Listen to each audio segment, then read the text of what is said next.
नमस्कार, मैं अंजना और आप देख रहे हैं कर्म कसौटी न्यूज। आइए रुक करते हैं आज की बड़ी खबर पर।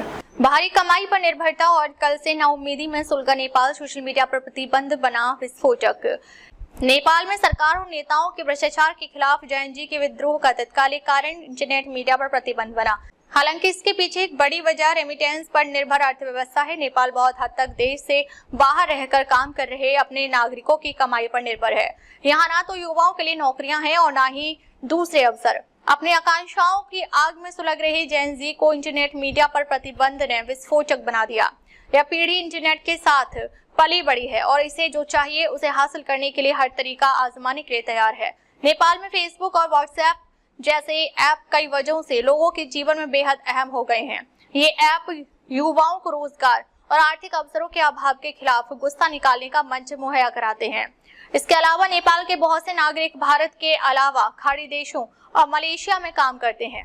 प्रवासियों की कमाई का प्रवाह नेपाल की 8% से अधिक आबादी दूसरे देशों में काम कर रही है और वहां से वे जो पैसे वापस भेजते हैं उसका देश की जीडीपी में योगदान 33% से अधिक है। टोंगा, तजाकिस्तान और लेबनान के बाद किसी देश की जीडीपी में रेमिटेंस की यह चौथी बड़ी हिस्सेदारी है। देश में रोजगार के अवसर न होने की वजह से ही लोग बाहर काम कर रहे हैं। पिछले एक दशक में नेपाली युवाओं का शिक्षा और रोजगार के लिए विदेश में पलायन तेज हुआ है।